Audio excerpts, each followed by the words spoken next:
welcome to the program Guest of the Week on Haske TV, and I am Christiana Babayo. On this program, we bring you closer to some of the great minds shaping our society. Today, we spotlight a man whose footprint in the academia and public service speaks volumes. He is not just a former registrar of the Taraba State University, he is a great academic, a great lecturer, and a scholar. Now, today, join me as we unravel the journey, the vision, and the values of Professor Joseph M. Lucas. Hello and welcome to another edition of the program Guests of the Week, the show that brings you closer to some of the great minds that are shaping our society. Today we spotlight a man whose footprint in the academia and public service speaks volumes. And he is not just the former registrar of the Taraba State University, he is also a mentor and a scholar, as well as a symbol of integrity. Join us today as we unravel the journey, the vision, and the values of Professor Joseph Lucas. Welcome to the program, Professor. Thank you very much. Hello, viewer.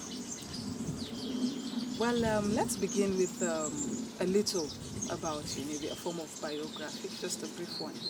Well,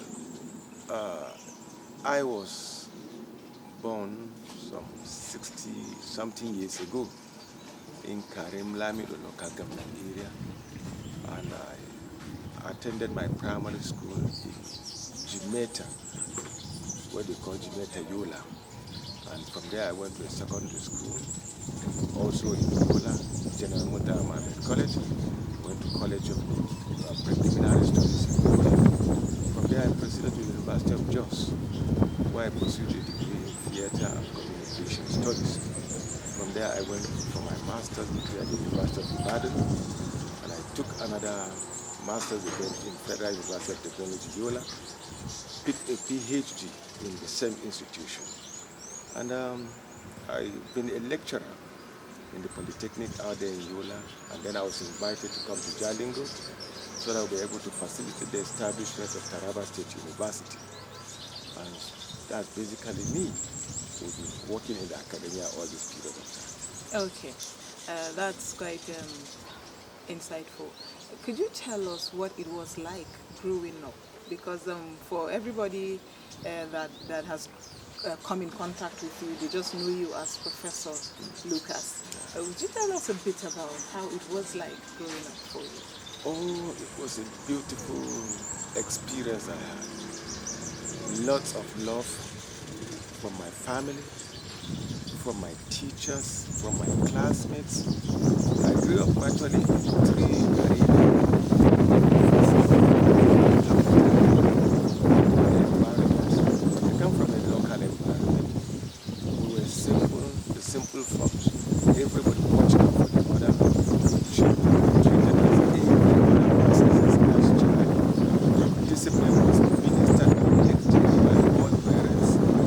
And then when you went to school, the teachers were also there, very dedicated, very committed. They watched out because they had a vision that what they have been given were simply future leaders. They were so committed, they were not bothered with the resources and the income. There was integrity. I remember my secondary school days with grade 4 GMMC, where everything was done well organized. Responsibilities were allocated and delegated to even students. Some were head captains, prefects, head boys. Some were assigned other areas. And then there was organization.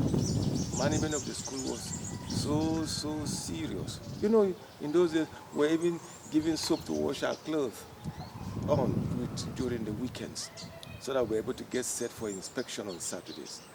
I also remember they used to give us pocket money. Every week they would give us 10 kobo to be able to make. Now 10 kobo may sound funny today, but 10 kobo in those good old days was simply money. I dare equate it now with more than 5,000. That was the 10 kobo of those good days we're talking about. More than the 5,000 we're having now. I mean, with that 10 kobo, you'll be able to buy good food. If you happen to be a civil servant, you know what you can go and buy in the market. Chunky piece of meat, which will last you for 2 weeks with 10 kobo. But rather, we cannot talk about that. Can we? So it was simple, life was simple. People encouraged one another. Church was a place of character development, whereby you were warned if you do evil, eternity awaits you. If you do good, eternity also awaits you with a blessing smile for you to have bliss. So they infuse all these virtues into our hearts and they warned us against evil. And so we grew up.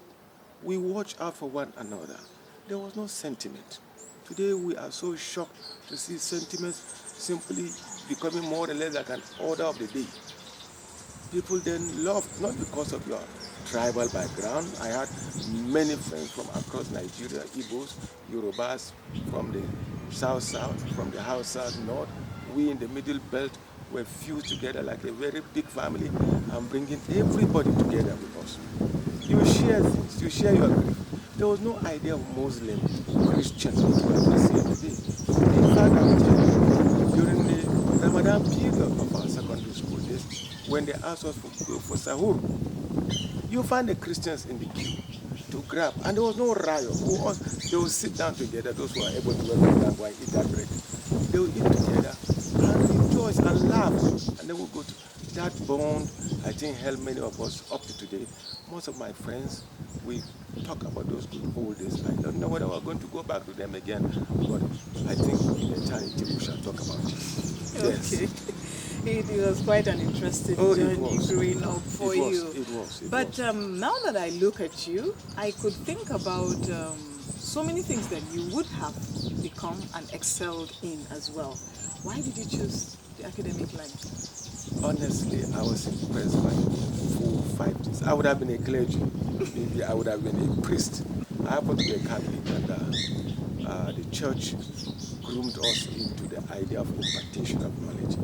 And then in those days, whenever we even, in the school we had drama groups and so on and so forth, most of the time I would be called to act as the part of a teacher. I mean, I saw some of the pictures where I found we snapped and there I was delivering imaginary lectures. I never knew. So I think what got my attention, apart from the beautiful and disciplined way we teachers had then, and I think during my NYSC days, after I finished University of Jos, I went and served in Imo State. Now, at Imo, I was deployed for my primary assignment at the College of Education, Alvan Ikoko College of Education in Owerri. I was expecting by my course to be sent to either a radio, a television house, or a newspaper, but here I am in a class. So I remember the head of the department called me and said, what you've read is exactly what we wanted. So please, we are going to send you to another campus out of our community. So I was sent down to our low campus of that particular institution. And I found, as I relayed the information, I saw these young persons drinking the whole information as if though they were sucking life. And then I simply said, no, there's something about this. And then eventually they earned respect to teachers in those good old days, not now that they're being flogged by people. And so I got hooked. And even when I was offered employment by NTA, I begged to go to classroom. And I attended an interview and they gave me. And then I found that it was an unworthy venture. There's honor in it, shaping destinies, putting dreams into the hearts of the young persons, and making them pursue their dreams. And if I look back into time and I see some people in our community today, I just simply say, thank God I chose that particular path. Thank you. Well, I also understand that you were the registrar at the State University for a couple of years. Oh, yes. Now, your tenure as registrar was marked by a lot of compliments from people who have witnessed firsthand your leadership during that time. Oh, I didn't know that one. Yeah, I've heard a lot of stories. So, which pushes me to ask, what was your most notable achievement, would I say, or what was that defining moment for you in the office of the registrar? The first time the programs of the university secured accreditation, because it was our first time out. and we're going to present them with the 3 programs for the NUC to assess, evaluate, and see whether we are worthy to continue to run those programs. We did. And when the results came out, we swept virtually all of them with full accreditation and with partial accreditation. But there was no denial. Now, there is no denial implies that we were on the right course. And that was the beautiful moment in my life and in the service which I rendered. And I think the second one was when we graduated, 5 sets of students, and our convocation came, our maiden convocation, which were going to graduate 5 sets of students. And I was called for to be more or less like an MC of the event. I mean, you just can't imagine the thrill. The whole world was watching. People that I had forgotten called me, said, "Oh boy, you there? Now, is it you or a look-alike?" I said, "It's me live." And those 2 moments I cannot forget, that I was part and parcel of such a historic development in the lives of our community, in the life of our youngsters and our future leaders. I mean, I can't forget that one. Those are 2 acting in the office of the registrar. Thank you. While you were the registrar, you were also still lecturing. Yes. Now, what would you say was one challenge as at that time for you? Because I understand that administrative roles and also being in the classroom can be very tasking. Yes. Well, I have to look at the nature of our community. I have to marry what I can do to sort of keep my sense balanced. I'm not judging, but Jalingo is a very social community. Okay? There are so many joints, a lot of friends that will take you to joints and so on and so forth. But as I said, there are some virtues that were instilled in me as a child. I couldn't stray off. And I have this opportunity. There was demand. We're a new institution. And so there were plenty of shortages in hands of people to sort of impart the knowledge into some of the programs. So I remember when we came in to do as members of the implementation committee, we were all told that if you are coming from the institution, you must go back to the class.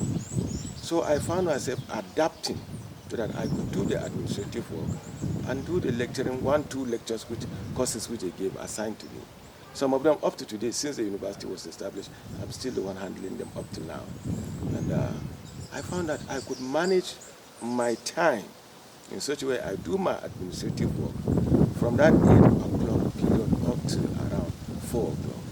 And then after the 4 o'clock period, I still have plenty of time to kill. And then before the 8 o'clock, I still have, lectures start from 7 o'clock. So I could go in from 7 o'clock down to 9 o'clock. Go to my administrative, and after doing the administration, I had a 4 o'clock period up to 6 o'clock.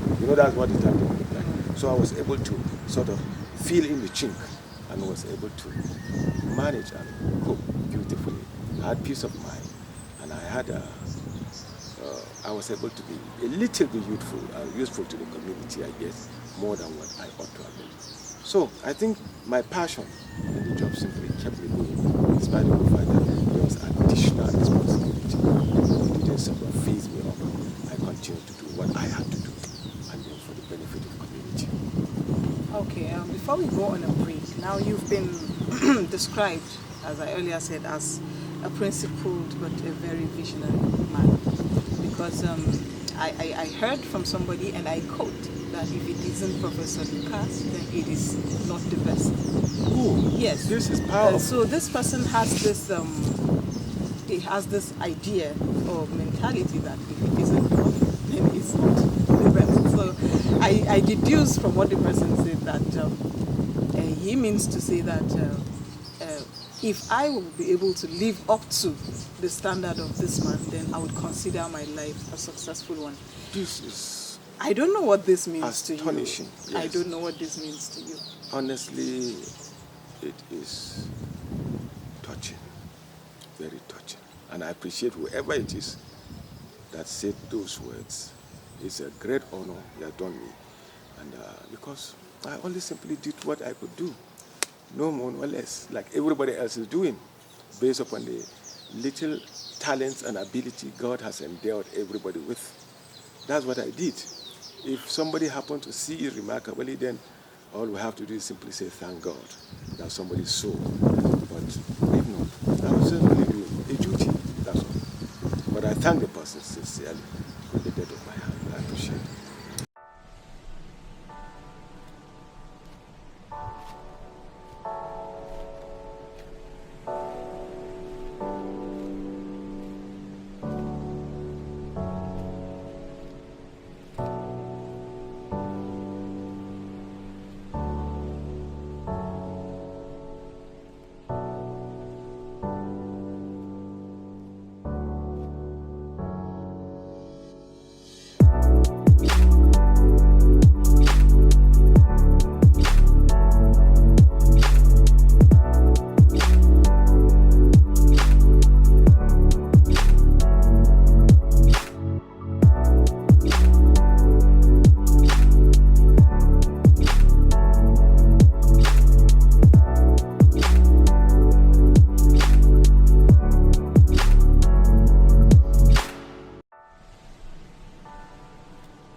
Welcome back if you're just joining us. This is the program Guest of the Week on Haskell TV, and I am still here with Professor Joseph Lucas in his residence where, we've been having some very insightful conversations, On this conversation, there are no scripts. We're just saying it as it is and possibly going beyond what you people already know about the professor.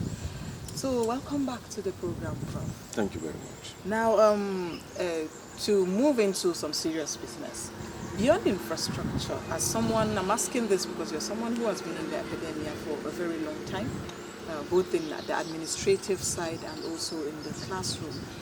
Now, beyond infrastructure, what do you think a university needs to thrive? That's a heavy one. Well, basically, what a university needs to strive, of course, is the funding. Funding entrusted to good management with powerful support from the community where the university is located.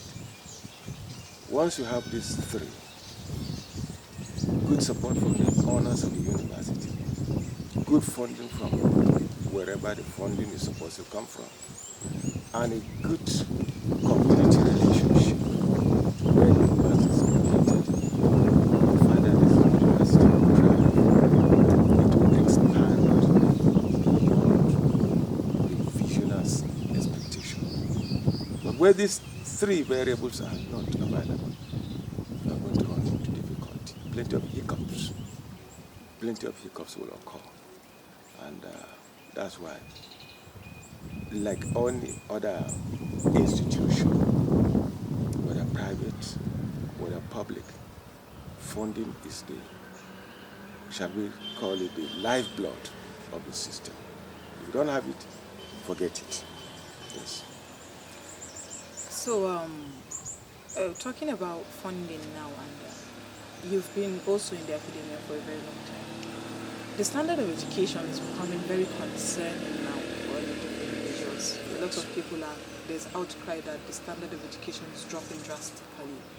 Now, while some people would blame this on the institution or the lecturers, other people also feel that it is not just a fault on their side, there's laxity on the side of students too. Yes. Now, what is your take on this? Now you have to appreciate the fact that ours is a very dynamic society, and it's a societal problem. And any society that simply approaches its education with a lackadaisical attitude, you can bet you will have what you call that decline you're talking about. It's a big business. It's an investment which does not yield dividend. Because you first of all look at the child from the nursery and the primary school, which we all have. Million naira question is, what is the state of our nursery and primary schools today? Because that's the foundation. That's the foundation. If it is not well taken care of from that foundational level, you sort of build up and you have a crash system. You produce doctors and murderers in the hospitals and the clinics and the hospitals, wherever they serve. Because they have not been given that background. You have engineers who collapse the structures because they have not been able to be given the adequate equipment and the workshop and that which is required to produce good engineers. You will have linguists who will not be able to articulate themselves properly, clearly. All fields of the whole thing boils down on the foundation. And said, if we are able to restructure the foundation, let me go back into time again.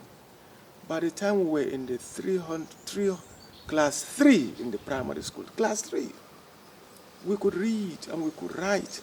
We could articulate ourselves. By the time you reach class 4, you will be able to write a letter.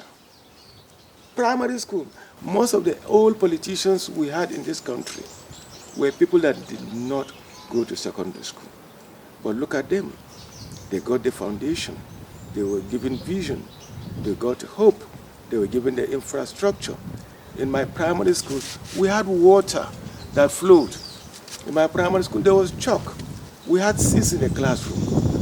We could go down to look into the environment. It was attached to our school whenever we wanted to go out. A bus would be supplied so that we take the pupils, not the secondary school. That's the primary school I'm talking about. But what is the state of our primary school today? Okay? The community whose responsibility is to be able to assist government in discharging, they have hands off. I am back in research recently, and I'm going to forward the 5 educational less developed areas of Taraba State, namely Yoro, Ardokola, Gashaka, Bali, and Ibi. I found that everybody was sort of dropping the responsibility of running those particulars to the government. The government will not be able to do that. All in my primary school, there was cooperation between the parents, the school management, and the government. Right? That was what happened in the latter days, because eventually I was taken over by the government. We had a missionary school, but they took over the schools, and so the 3 people worked together. They insisted the PTA in schools were so functional. They will not allow an infrastructure to collapse. They will mobilize resources to come and fix it. But as I told you, things were cheap then. Okay, if you are 10 kobo could do plenty of things, you can imagine what 10 shillings could do then, or 10 pounds, or 10 naira would do then. It could do big things. So they were able to cough it out, to be able to fix it, monitor their children as they go to school. When they come back, even if they are not completely, they flip over to see what the children are done in the school. But right now, who cares? Does anybody care? Nobody. So we heap the blame either on government, heap the blame on the teachers, heap the blame on everything, but ourselves as parents. As a parent now, I always keep an eagle eye on what the children do in school. They'll come back, I'll sit down and say, okay, this one that they gave you tip, what did you do here? Give time to these children. Now, while we say this, we also have to look at the resource persons, meaning the teachers, who are supposed to groom these young persons. Now, you see the schools there are many schools now, and there is shortages of teachers. They need to be trained and trained and trained. I was made to understand some years back, the governor of Kaduna State, Nasir El-Rufai, was able to bring the teachers of that school to put them on the spotlight. Some of them could not even write their names, and they were teachers. These are the persons. You cannot give what you do not have, and therefore you must be able to take care of these teachers in terms of their terms of their welfare. What is the remuneration of the teacher if he is somewhere in, say, this Sabongari area, and he has to go and teach somewhere in Mile 6? What is the transportation cost now? So that hyperinflation has not been matched to commensurate remuneration to be able to make him very comfortable.